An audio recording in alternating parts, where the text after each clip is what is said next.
Bem-vindo a mais um vídeo do Projeto Planos em Prática, nossa série de exercícios de escrita criativa.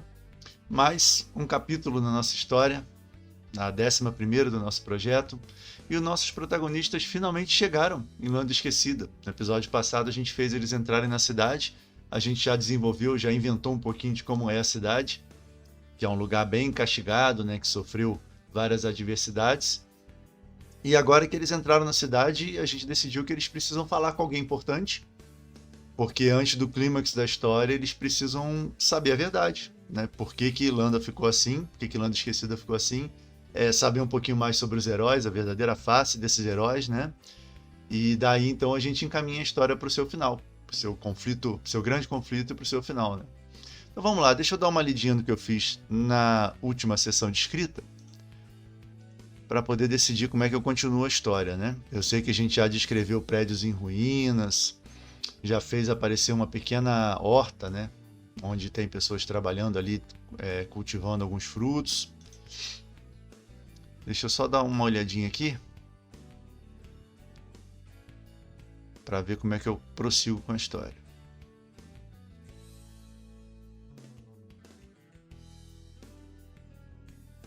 Tá, uma coisa que eu percebi é que eu não dei um indicativo aqui de que hora do dia que está se passando essa cena. E que eu me lembre, eles saíram daquele acampamento inimigo à tarde, né? Tava entardecendo. Tem alguma referência a isso aqui, eu não vou achar agora. O céu do entardecer, tá bem aqui, ó. Então, se eles saíram no entardecer, se não aconteceu nenhum obstáculo, eles não estão tão longe assim de Landa Esquecida, então eles devem ter chegado lá de noitinha, né? Então a gente pode enfatizar isso aqui para poder ajudar o leitor a se localizar. Então vou ver onde eu posso incluir as informações aqui que nós estamos atuando durante a noite.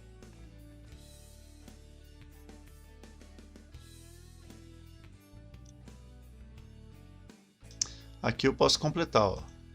Até um ponto em que sobre ele pequenos prédios se enfileiravam em grupos regulares.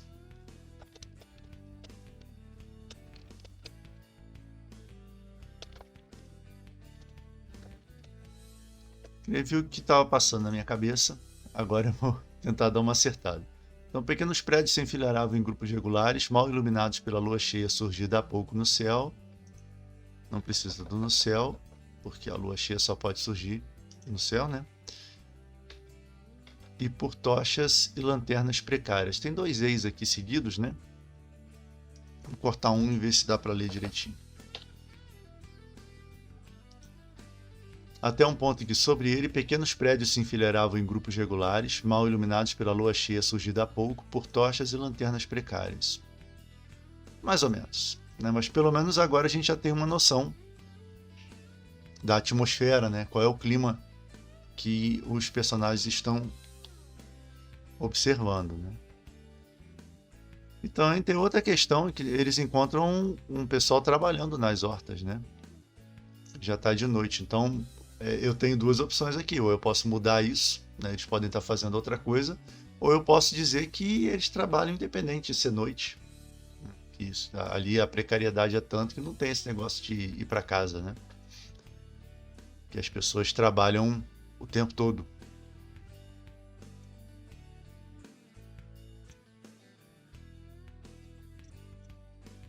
Aqui, ó. Os jovens se despediram e voltaram a trabalhar na horta. Aí eu posso botar alheios ao avançar da noite. Porque o leitor vai entender que eu estou ciente de que está de noite e que não foi à toa, né? Que realmente é intencional eles estarem trabalhando ali aquela hora. Voltar a trabalhar na horta a gente pode trocar para voltar aos seus afazeres. Só porque eu já devo ter usado trabalhar bastante aqui nesse trecho. Beleza. Agora é hora de continuar. Então vai em frente, você sabe onde parar. Nós fizemos um brainstorm na sessão passada, né? Pensando em realmente qual seria o destino dos personagens e que personagem eles vão encontrar agora para poder saber das informações, né? Então acho que tá aqui. Vamos ver. É isso mesmo. Então os lugares onde pode acontecer a revelação, aí antiga prefeitura, jardim de alguma mansão importante, um cemitério, antiga estalagem, lugar famoso onde Gaspar se apresentou na juventude. Agora eu lembrei. Dessa ideia aqui, a gente chegou na Arena Decadente, né? Que seria uma espécie de enfermaria, um hospital, algum abrigo. Eu não sei se eu quero popular tanto esse lugar, pensando melhor, porque para ser um momento mais intimista. Então, se for realmente um hospital, um lugar onde tem muitos doentes, onde tem muito movimento, talvez eu não consiga o clima que eu quero, né? Que é durante a noite ali que as festas estão no seu auge, deles sentarem e refletirem e saberem exatamente o que de fato aconteceu com essa cidade, né? E aqui tem uma indicação a esse personagem que vai fazer essa ponte, né? Que vai contar para eles a verdade, né, que é o responsável pela enfermaria. Vamos tratar como uma espécie de líder informal ali da cidade, né? Alguém que toma conta das pessoas, que é meio que uma mãe. De repente pode ser o emissário anterior, né? Como o Gaspar vai tomar esse lugar de emissário, pode ser que seja outra pessoa também que chegou na cidade e que ocupou alguma função ali, que está realmente cuidando das pessoas, né? Pode ter algum conhecimento, alguma bagagem um pouquinho maior e ela pode dar um alento e uma direção para essas pessoas e por isso que a cidade continua, por isso que a cidade sobreviveu. A gente vai pensar um pouquinho mais sobre essa personagem. Eu quero que seja uma mulher, eu acho que vai ficar legal, né? Mas a gente vai pensar um pouquinho mais sobre ela mais para frente. Vamos fazer a chegada deles agora.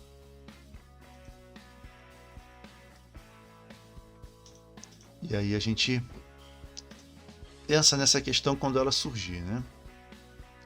Vamos lá, vai em frente, vai saber onde parar. Vamos seguir em frente então e ver onde a gente vai chegar com a carruagem do Gaspar e os nossos protagonistas, né?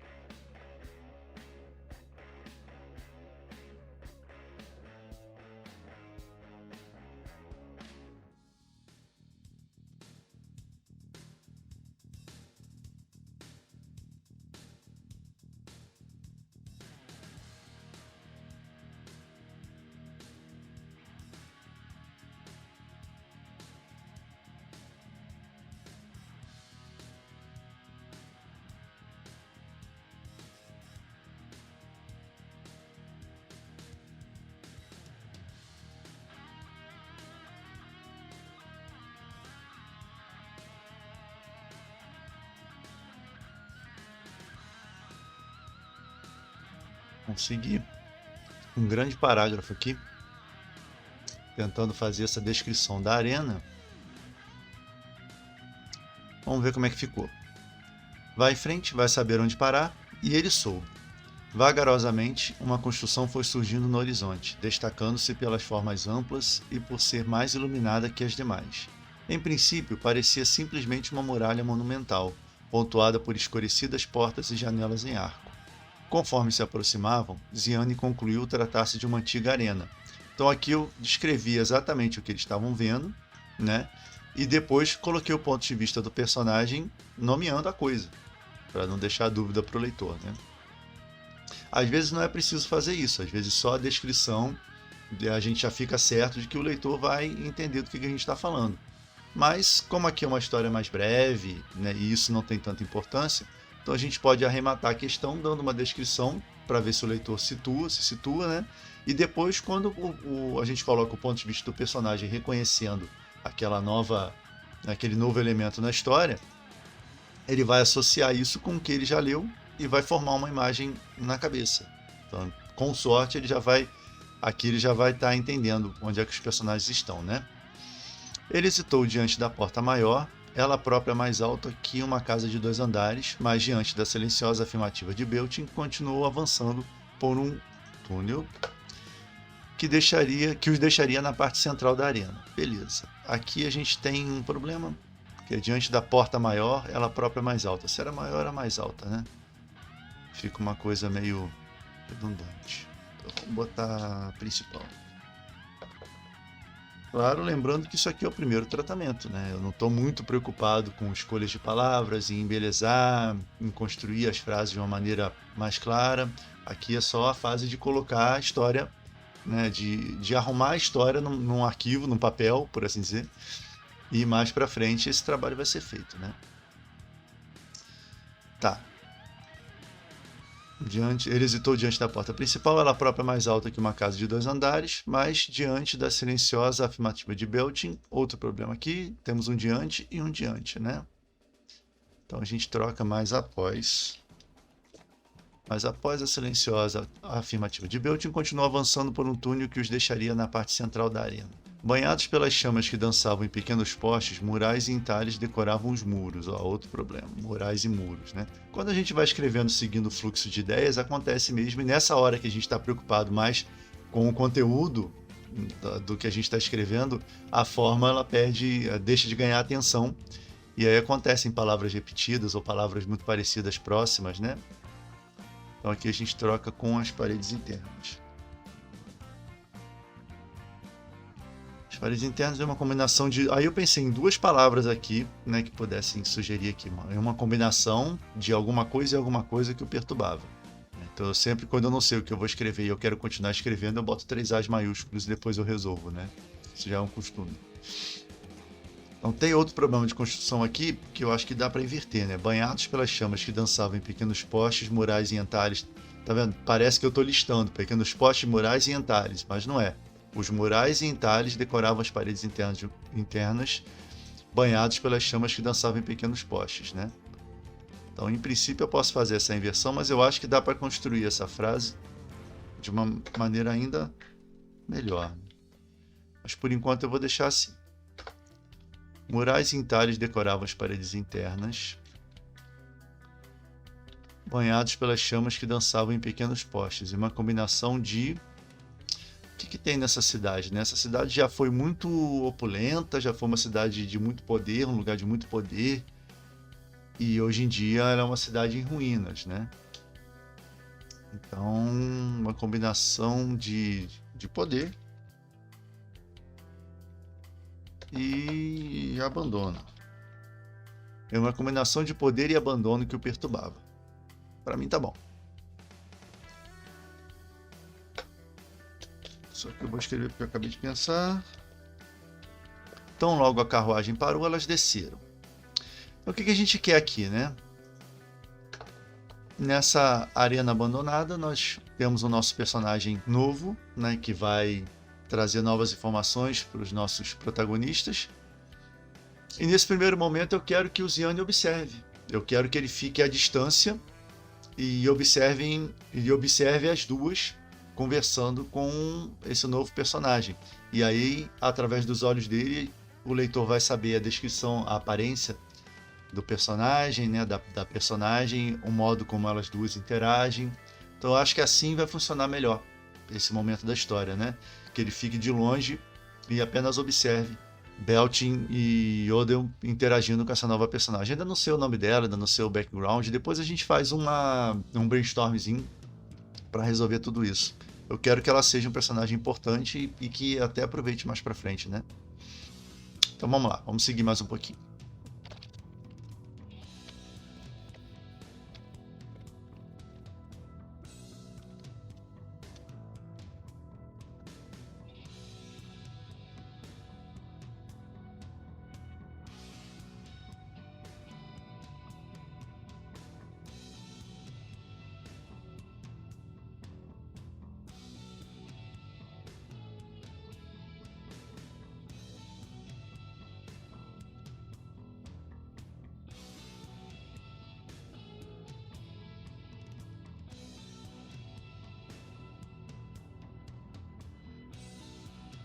Temos o começo. Então, tão logo a carruagem parou, elas desceram. Espere aqui, vamos falar com... Aí eu dei o meu A de novo. porque ela pode ter um título ou vai ser o nome dela, né? Vamos ver como é que as duas vão tratar essa pessoa, né? Ziane deixou o veículo e estendeu o olhar para o lado oposto da arena, onde viu uma silhueta feminina. Aqui a gente pode botar Ziane também, deixou o veículo. Mas aí deixando claro que ele não andou junto com elas, né? Ela estava de pé, né, a silhueta feminina. Ela estava de pé sobre uma coluna tombada, observando a passagem ligeira de um córrego que ousava molhar o terreno arenoso, como se tivesse alguma esperança de fertilizá-lo. Suas mãos juntas às costas com tal rigor que pareciam atadas, como as de um prisioneiro. No entanto, quando ela se virou para encarar as duas recém-chegadas, seus olhos transmitiam a serenidade de alguém que vive o mais próximo possível da liberdade plena.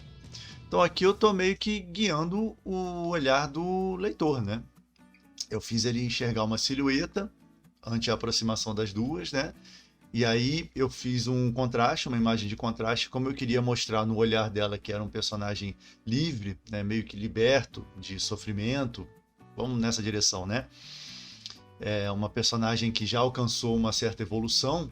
Então eu contrastei isso mostrando as mãos dela atadas às costas, né? Como se fosse de um prisioneiro. Então eu fiz o leitor ter primeiro essa imagem, né? Então as mãos estavam presas com rigor atrás das costas, como se ela estivesse segurando a mão. Isso pode sugerir disciplina, né? Pode sugerir um comedimento, uma austeridade da personagem. No entanto, quando ela se virou, o olhar dela era sereno. Era um olhar brando, né? E aí vamos fazer ela dar um acolhimento caloroso para as nossas duas personagens, fazer com que o Ziane entenda que as duas respeitam essa outra personagem como se fosse realmente alguém que está mais na frente do que elas, né? E esse é um truque bem interessante para fazer, né? Usar imagens contrastantes e ir desvendando aos pouquinhos um novo personagem para poder o leitor valorizar também esse momento, né? As mãos pareciam atadas, no entanto, o seu olhar transmitia serenidade. Beleza. Então é essa a imagem inicial que o nosso leitor tem dela. Vamos trabalhar na aparência dela agora, né? Agora que ela se virou, a luz das tochas está meio que iluminando ela, vamos mostrar mais ou menos como é que ela é. Eu quero uma personagem excêntrica, né? Até certo ponto. Algumas características tribais, de repente. Argolas, correntes. Não sei. Vamos escrever e ver o que sai.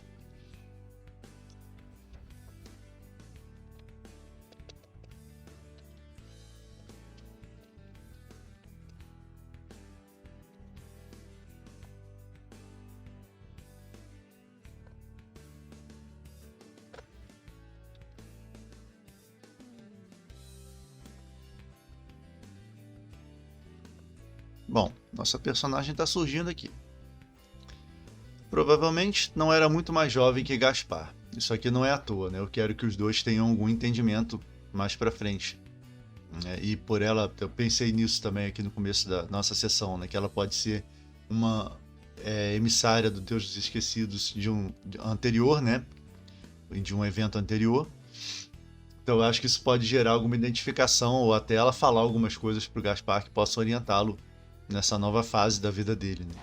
De sua testa larga surgiam grossos cabelos acinzentados, puxados para trás e presos à nuca por um anel de cobre. Das narinas pendiam finas correntes que contornavam as proeminentes maçãs do rosto, formando dois arcos que terminavam em brincos argolados. Então, né, já dei minha dose aqui de particularidades e excentricidades para a nossa personagem. Vamos voltar ao olhar do nosso leitor agora para os arredores, porque eu quero enfatizar que ela está sozinha, só tem os três ali, né? Antes eu tinha pensado na arena como um lugar de acolhimento, mas eu acho que vai funcionar melhor se for como se fosse um templo, né? Um templo improvisado, né? Ali seja um lugar onde as pessoas vão buscar orientação, meditar, e não a cura física propriamente, né? Acho que funciona melhor para o nosso objetivo agora na história, né? Então vamos lá.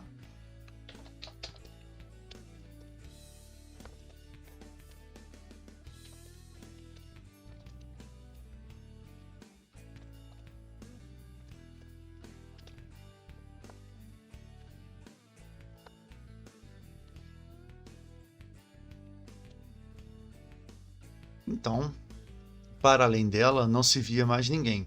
A arena era um terreno vazio que se fechava em muros irregulares e demolidos, recortados por portas que levavam aos antigos túneis de preparação. Então nós temos que e que.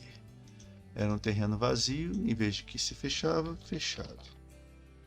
Era um terreno vazio, fechado em muros irregulares e demolidos, recortados por portas que levavam aos antigos túneis de preparação. Túneis de preparação eu escrevi como se eu conhecesse a estrutura de uma arena, e eu não conheço, né? Então eu imagino que existissem túneis onde os guerreiros e os artistas se preparassem, né, para poder entrar. Então eu posso escrever isso aqui. Onde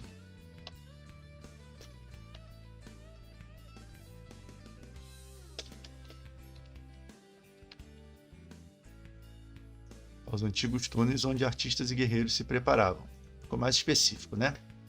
Acima deles, arquibancadas poeirentas feitas de pedra escura e abundante, da pedra escura e abundante entre as montanhas que guardavam o leste da cidade. Então, já dei uma noção de que é um lugar deserto, e eu fiz de novo uma menção aqui a essas pedras escuras, né, que cercam a cidade. De repente, isso pode ter a ver com alguma coisa. Eu posso usar isso como um elemento importante para o passado de Landa Esquecida, né? Eram minas, não sei, devia ter alguma coisa de valor ali.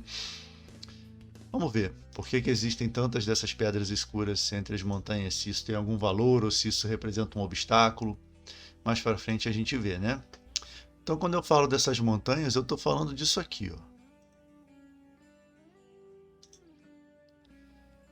Em Landa a gente tem em Landa Esquecida, né?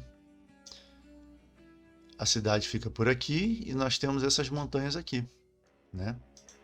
Então, é uma cidade que tem as montanhas que separam a parte rica, a parte próspera dessa região, né? E Landa fica nessas ruínas aqui, e aqui nós temos montanhas que separam, né, a curva do sul do restante do nosso mundo, né?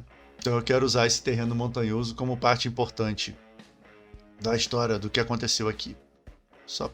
Eu estou só mencionando isso para me ajudar a pensar, né, que eu ainda estou formulando como é que vai ser esse evento passado, né? Então vamos lá, vamos voltar ao trabalho. Vamos ver então como é que vai ser a interação das duas jovens aqui com a nossa personagem nova, né?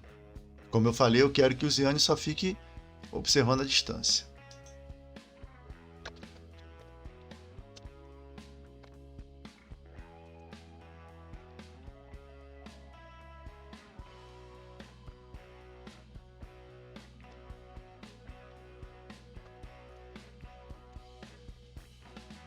Beltin e Yodel, eu não me lembro se Yodel com L só ou com 2, depois a gente vê, ergueram as mãos em um respeitoso cumprimento. A mulher respondeu da mesma forma. Conforme falava, trazia resquícios de uma expressão gentil, uma gentileza apenas entrevista, como se percebe o interior de uma casa através de uma fresta na porta. Aqui a gente pode construir diferente, como o interior de uma casa é percebido através de uma fresta na porta. Então eu quero bondade, gentileza, uma relação respeitosa, mas ainda assim eu quero mistério, né? Eu quero uma certa cerimônia no tratamento delas. Então vamos lá, não vou detalhar muito a conversa entre elas, né? Até porque o leitor vai saber um resumo do que o Ziane está percebendo. Inclusive eu posso usar um recurso interessante, que é o seguinte: o nosso Ziane, ele tem uma audição muito boa, né? A audição dele é aguçada. Então a gente pode fazer o nosso Ziane ouvir algumas coisas que elas não sabem que ele pode ouvir. E isso aí pode incrementar o nosso conflito. Isso pode ajudar depois a gente fazer a relação entre esses personagens ficar mais interessante. Como a gente pode fazer isso, né? De repente, as duas podem não confiar no Ziane totalmente ainda, né? Elas podem ter uma percepção de que ele é uma pessoa que representa algum perigo para o emissário. E isso pode ser só intuição, pode ser só uma percepção das duas e pronto. E de fato, elas podem ter, mesmo não sabendo o porquê, elas podem ter motivo para não confiar, porque ele está nessa viagem toda, em princípio, para buscar o fragmento que está lá na Curva do Sul, né? que ele não sabe ainda que é um fragmento, mas ele está em missão para Artomante, né? Então, de repente, elas podem até comprovar a desconfiança delas no momento em que ele for confrontado com o autômato e tiver que escolher, né? Então é isso, vamos fazer isso. Eu sei que pode parecer confuso agora, né? Mas depois que essas ideias se organizarem, vai ficar mais interessante para a história.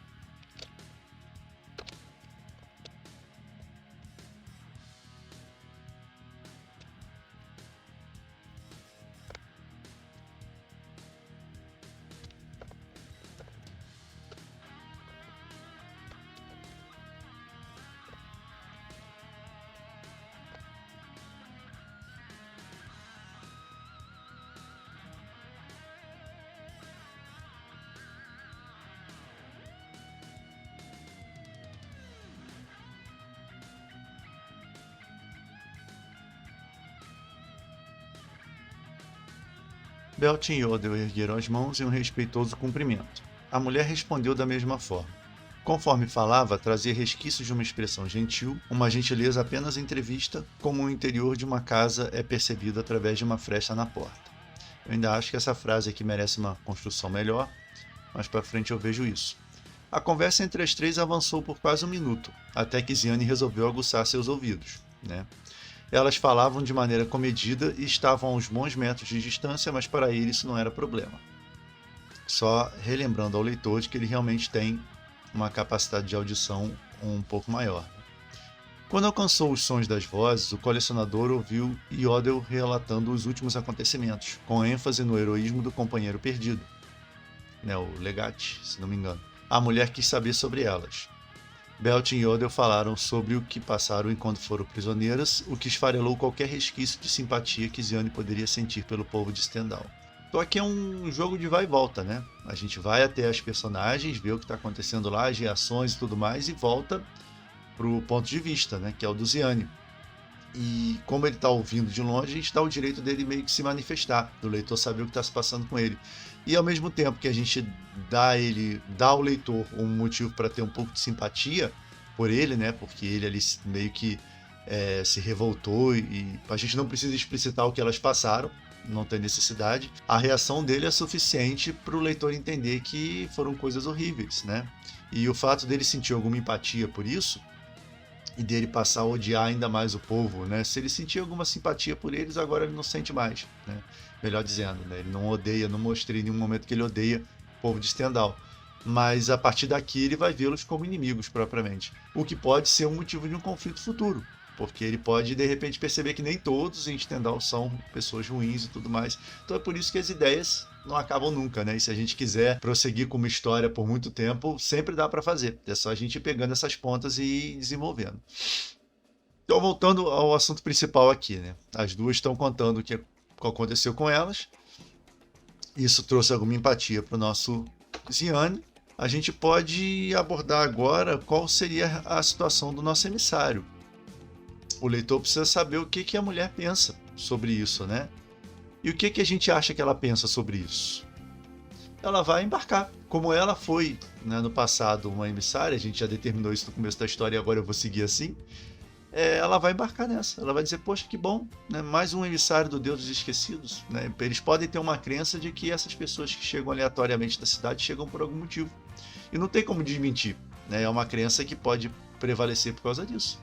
Então, se o Gaspar ajudou as duas meninas, libertou elas dos prisioneiros e chegou na cidade, pode ser que ele seja realmente uma pessoa que veio para ajudar. Então ela vai dizer, não, isso é um bom sinal, isso é um sinal de que nossos tempos difíceis estão se acabando, alguma coisa nesse sentido. Ela vai embarcar na história do emissário dos deuses esquecidos. Acho que isso vai ficar interessante. Então vamos em frente.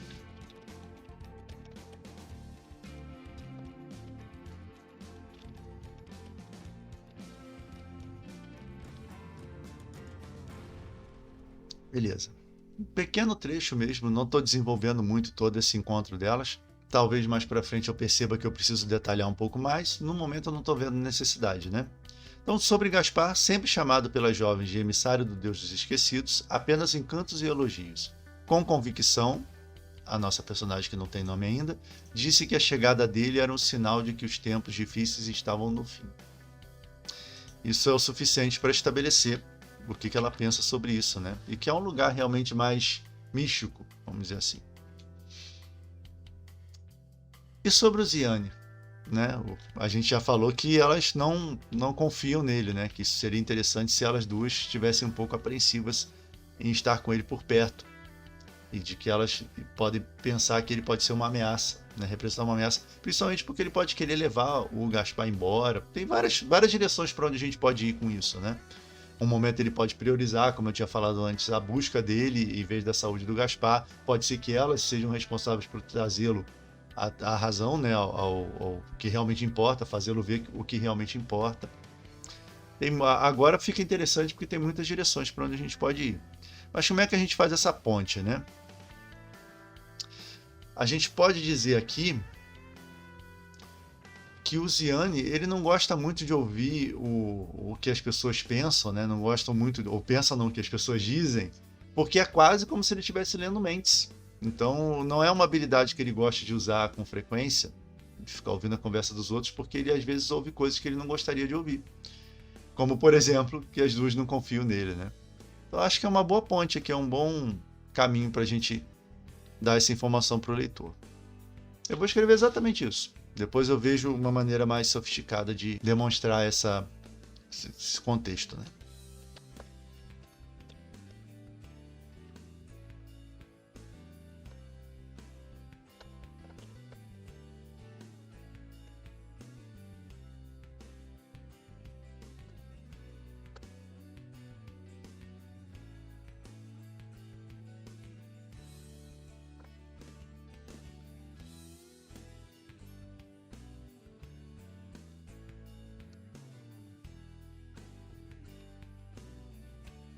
Então, bem simples, bem direto, como eu tinha falado, né? Eu só escrevi o fluxo de pensamento conforme eu tive a ideia, né?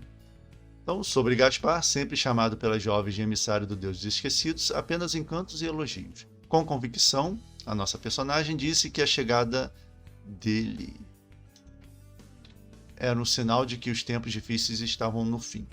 Normalmente, Ziane evitava ouvir as pessoas sem permissão, não por possuir algum valor moral em relação a isso, mas porque era como se ele fosse capaz de ler mentes, e ele nem sempre gostava de saber o que as pessoas pensavam sobre ele.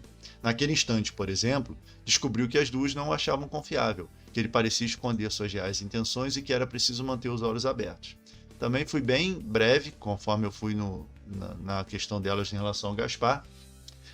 E interessante é a questão do contraste aqui de novo, como eu fiz lá em cima com a personagem, as mãos dela parecendo de prisioneira, em contraste com os olhos de alguém que experimenta a liberdade, né?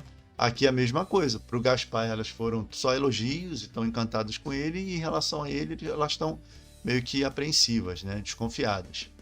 Então o contraste é bom, porque ele enfatiza essas coisas, né?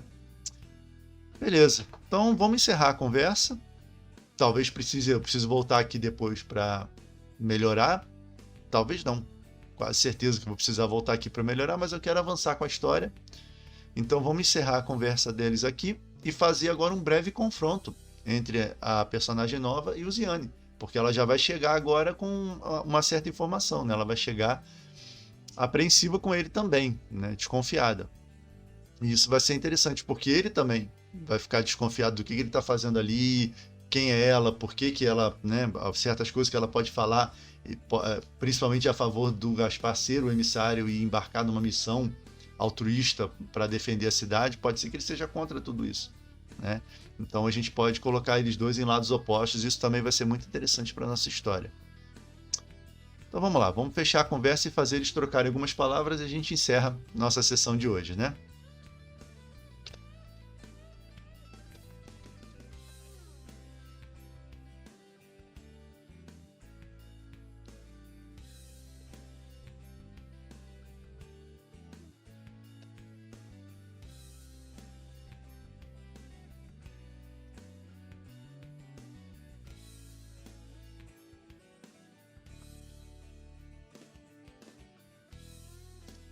Bom, fiz eles trocarem algumas palavras aqui, vamos fazer um pequeno embate, né?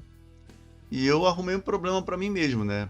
É interessante fazer isso, principalmente no exercício de escrita, porque eu sei bem agora a posição de cada um, então eu já coloquei aqui um diálogo que eu ainda não sei bem para onde que vai, né? Então, terminada a conversa, Beltin e Yodel deixaram a arena e a mulher se aproximou da carruagem. Deixa eu botar um ponto aqui. Ela encarou Gaspar demoradamente, depois sorriu. Ele vai ficar bem? Indagou Ziane. Porque tem que lembrar que elas prometeram para ele que esse era um lugar onde ele tinha uma possibilidade de ser curado, né? E aí, vai, respondeu a personagem casualmente, né? Esse vai meio que é uma resposta inesperada, porque o que a gente espera que se responda nesse caso? Não sei, vamos ver, né? Então eu quis meio que quebrar a expectativa e botar também o leitor pensando, que pessoa é essa, né? Que responde que ele vai ficar bem casualmente, assim, com convicção, né? Sem ver grande coisa no estado dele. Então você pode fazer alguma coisa por ele, que é o que o Ziane deduziu. No momento não, nada, porque eu decidi que ela não é uma curandeira, né? Então realmente ela não pode fazer nada por ele, mas acredita que ele vai ficar bem. Então essa é que é a questão. Se é assim, por que diz que ele vai ficar bem, né? Então foi o problema que eu arrumei para mim, porque ao mesmo tempo que ela tem convicção de que os tempos sombrios estão indo embora, e Gaspar é o emissário do Deus dos Esquecidos, né? E ele veio para ajudar. Ao mesmo tempo, tudo isso, né? Ele tá muito mal, tá doente, e ela não é médica, ela não tem o que fazer por ele, né? E por que ela acredita que o Gaspar vai ficar bem? Porque ele não chegaria na cidade se não fosse para ele fazer alguma coisa de útil, né? Se não fosse para ele ajudar. E é isso que ela vai responder, né? Que o Deus dos Esquecidos não mandaria um emissário para a cidade se não fosse para ele fazer alguma coisa. Ela pode acreditar, e isso eu posso desenvolver mais para frente, numa questão de como se o Deus dos Esquecidos ele escrevesse uma história.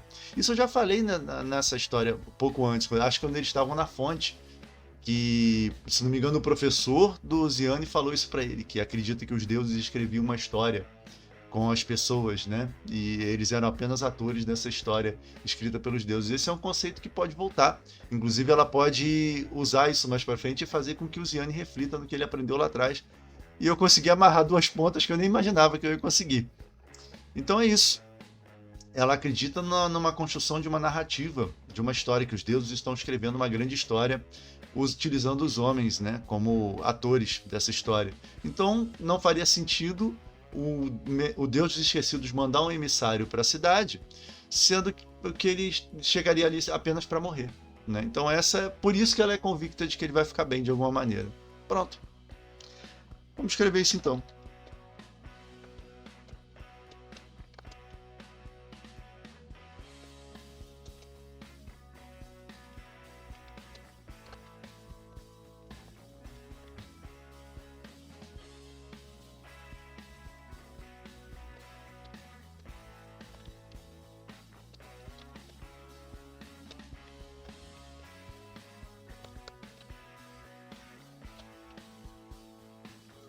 Então, se é assim, por que diz que ele vai ficar bem?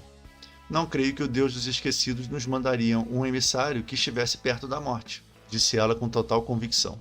Uma convicção que tranquilizou Ziane imediatamente, como o bem que faz a água fresca no meio de um dia quente. Ele ficou pensando no que ouviu sem saber o que dizer em seguida. O argumento da mulher não fazia sentido algum, mas ao mesmo tempo, parte de si estava perfeitamente satisfeita com ele. Então eu criei aqui uma conciliação meio que temporária entre eles, porque eu preciso abordar agora o passado, que todo o objetivo dessa cena, desse momento, é o passado, né? Então eu preciso que eles conciliem, por enquanto, essa questão da urgência de curar o Gaspar. O que eu tinha em mente antes era que eles chegariam na cidade e ela faria alguma coisa para curá-lo, e aí as coisas amenizariam um pouquinho e eles teriam esse momento de relembrar e de descobrir verdade sobre o passado. Mas agora mudou tudo, então isso é uma maneira de conciliar, de apagar um pouco a urgência, deixa ele dormindo, tranquilo. O Ziane preferiu acreditar que ele vai ficar bem de alguma maneira, para a gente poder ter o nosso momento de revelação, né? Então, por enquanto, a gente já tem a introdução dessa nova personagem e o contexto já está todo estabelecido aqui. Na próxima sessão, então, a gente vai fazer um brainstorm para poder decidir o que realmente aconteceu com Landa Esquecida, com os heróis e protetores e tudo mais. Finalmente a gente vai chegar na parte onde a gente decide qual é a verdade em relação a tudo isso. E depois desse ponto a gente vai ter um confronto final. E assim, então, se tudo der certo, a gente encerra a 11ª história do nosso projeto Planos em Prática. A gente continua então no episódio que vem. Se você ainda não viu, aqui em cima tem as playlists para os episódios anteriores. E se você não leu as histórias que já foram feitas aqui embaixo na descrição tem o link para elas. Era isso para o vídeo de hoje, abraços e até a próxima.